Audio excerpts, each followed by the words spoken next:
This extraordinary masterpiece, one of Ubisoft's most famous and best creations back in 2007, known and loved for its uniqueness, proved to be an excellent foundation for the whole franchise. Set in the Ptolemaic Egypt between the 13th to 14th century, Assassin's Creed is steeped in a fictional history of real-world events. Now probably a relic long gone, Assassin's Creed was considered an inventive, nostalgic, and revolutionary video game of its time. Admired for its fantastic and real sense of detail, mood, and tone, players particularly enjoyed the fun and responsive combat and the fascinating exploration aspect of this game. Although the game conjured widespread excitement, it had its obvious flaws. Seemingly very repetitive gameplay and lack of creative freedom and stealth landed a fair share of critique on the game. However, it's still safe to say that Assassin's Creed 1 paved the way for your current gaming interests. Although similar to its predecessor in numerous ways, the 2009 Ubisoft sequel proved to be a far better and advanced version. Assassin's Creed 2 was a total revamp of the franchise that many considered to be the best in the series, despite being released so long ago. The non-linear gameplay, set in the beautiful open world of Renaissance Italy, and a gripping plot revolving around a revenge tale of one of the greatest and most beloved characters, Ezio Auditore da Firenze, made its mark on every player's heart. The updated combat system, fluid, and stunning graphics piqued many players' interests. The game also didn't fail to avoid repetitive gameplay, unlike in the 2007 game. Acknowledging all its tremendously refined gameplay elements, this game is superior by a long shot. With that said, it becomes evident that Assassin's Creed 2 sparked continued success for the game series. A continuation of the second game, Brotherhood returns gamers to Ezio's virtual body yet again to resume their series of adventures. An excellent gameplay mechanic, sharper enemy AI, and a vast and expansive single-player map that immerses you in the beauty of 15th century Rome were some of the fantastic features of the sequel. The package doesn't end here. Stunning and upgraded graphics and the new and refreshing multiplayer element, allowing gamers to build their brotherhoods and recruit assassins, were big surprises for the players. However, Brotherhood didn't entirely stick to its popularly acclaimed title. Baffling cinematic camera effects, lacking in storytelling, and failing in developing a more sweeping narrative seeded mixed feelings about the game and players. Regardless, many fans loved and enjoyed the game, and agree that it carried on Ubisoft's striking winning streak. Ubisoft's grand conclusion, Assassin's Creed Revelations marks the end of an era. Since the game ages, our Ezio follows with the times and acquires the appearance of a much older man. The game progresses with Ezio's quest as players explore the alluring stage of Constantinople. With a compelling and complicated story, ballet-like fluid graphics, and strongly scripted scenes, this game elevated Ubisoft's standards to significantly more incredible heights. The tales and the lives you lived in the game finally come to a bittersweet end. Even though the victory was claimed at a grave cost, you owe it to yourselves to bid farewell to your beloved characters and this remarkable trilogy.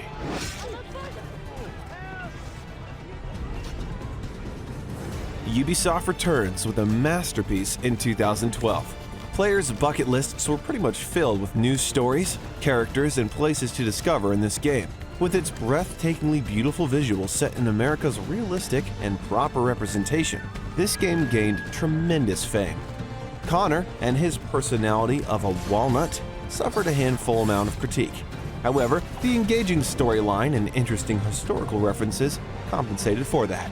This game was more combat-focused. The dual-wielding weapons and naval combat indeed scored points technologically, along with the target-locking system being replaced by the automated enemy selection. The game also introduced thousands of new animations, completely updating the combat system.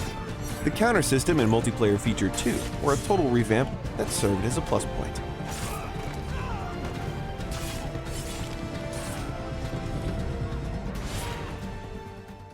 A full-blown counterpart to Assassin's Creed 3, Assassin's Creed Liberation arrived just in time for the 2012 holidays. An impressive showcase suppressed with Ubisoft's outrageous ambitions, Assassin's Creed Liberation puts players in the shoes of Eveline de Grand Prix, the first ever female playable assassin in the series, living a rebellious life against the Spanish oppressors in the New Orleans city. Although set in the time of upheaval, similar to its forerunner, Liberation brings with it a few notable differences as it transverses through a more natural environment this time. The game complements Assassin's Creed 3 somehow, as it aims for nearly identical interfaces and moving schemes. Ubisoft boasts allowing players to roam around Aveline's open world actively.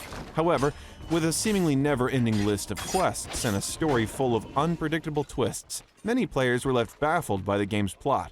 Still, the game's breathtaking visuals indeed keep you motivated to go through it all. Another innovative sequel by Ubisoft, Assassin's Creed 4 took a wiser path towards improving this time. Freedom and fun were widely emphasized. In a seamless open world through the ship-based exploration of the sea, you get to experience the game's richness as a pirate, rather than an assassin. It's no exaggeration to say that this part of the game completely turned the series on its head. The daring, powerful, and fearless protagonist, Edward Kenway, undeniably made the game even better with his presence. The massive open-world gameplay, stunning graphics, and incredibly interesting naval exploration aspects of the game were widely praised by many critics and served as the root of its popular reception.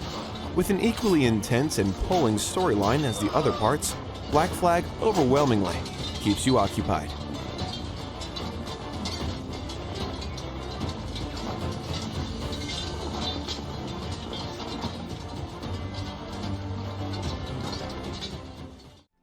Assassin's Creed? More like Templar's Creed. Once again, Ubisoft made history and created the best Assassin's Creed game that, surprisingly, you'd never want to play again.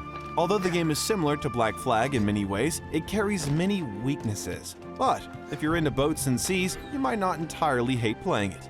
Apart from the game mechanics and setting, one of the game's somewhat strong points is its central character, Shay Patrick Cormac, a cold-blooded killer who, in short, turns rogue. Since the game's main plot is not at all engaging, the story-driven side quests are a lot better. As the stories of Templars are shown in depth, you understand their motives better. If you want more of Black Flag and are a devoted fan of the series, Rogue is right up your alley, as it is extra thick on information. However, apart from that, the lacking elements in Rogue do not move the franchise forward.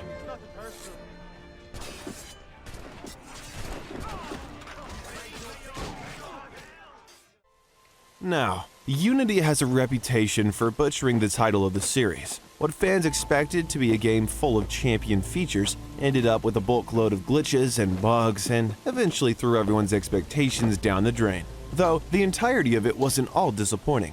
After loads of sailing, it was time to roam freely around in the streets of Paris.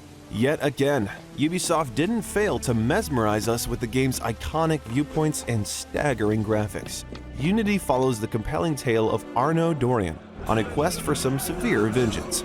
His witty and humorous personality made the 50-hour-long, very character-focused gameplay somewhat pleasantly playable.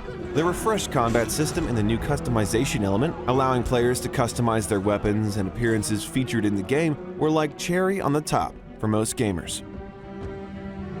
Not too late after Unity, Ubisoft dropped Syndicate and successfully redeemed itself. This swaying new touch of adding twin playable characters, Evie and Jacob Fry, was admired by many gamers. Allowing gamers to willingly shift between the two characters as you carry on with your side missions and open-world ventures was a clever move by Ubisoft. Being able to seize carriages and engage in speedy chases across the streets set in London's heavily industrialized city were among the few new toys and features that Syndicate offered.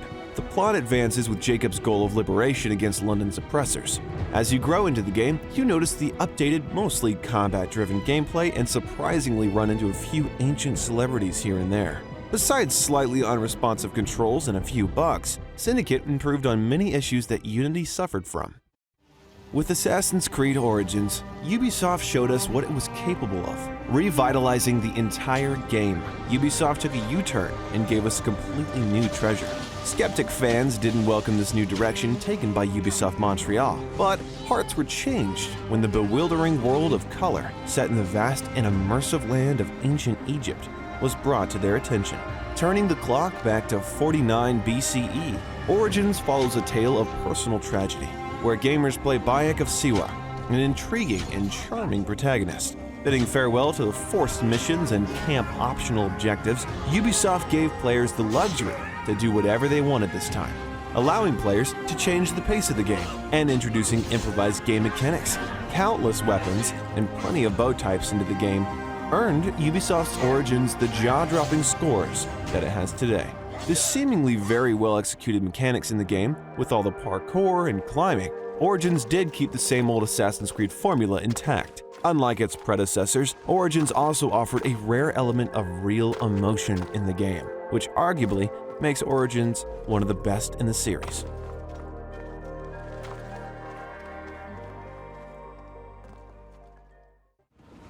Ubisoft wasn't playing when they labeled this game an Odyssey. Assassin's Creed Odyssey practically propped the whole franchise to the throne it deserves. This epic action roleplay game is set in a vast and very detailed open world of Greece on a scale that we rarely see, that takes exploration to a whole new level. For the first time in Assassin's Creed history, the players are given the privilege of choosing whether to play as Alexios or Cassandra. Many fans argue that after Ezio, they're probably the best protagonist in the series. With having more control over the lead, the game indeed gets better by a great deal. Once the excitement of Greece's massive world wears off, you'll notice plenty of other great things in the game. Naval combat returns, revised and a more complex combat system, along with a changed, more engaging, and not so simple assassination factor of the game are some of the critical features of Ubisoft's most recent invention. Odyssey was, and is, an absolute masterpiece that now has piqued many fans' expectations for Ubisoft's most anticipated sequel, Assassin's Creed Valhalla. This widely anticipated successor of the 2018 game is expected to blow every gamer's mind away. Set in the lush land of 19th century England, a mighty Viking raider is presumed to take you on a thrilling, out-of-this-world adventure. Needless to say, Assassin's Creed Valhalla might give you numerous other enthralling things in the game to fall in love with. Many people have their fingers crossed for this gem, and they cannot wait. Ubisoft has confirmed that the stealth gameplay has been greatly improved in this sequel. We'll also be able to dual-wield different weapons at the same time and create our own style of combat.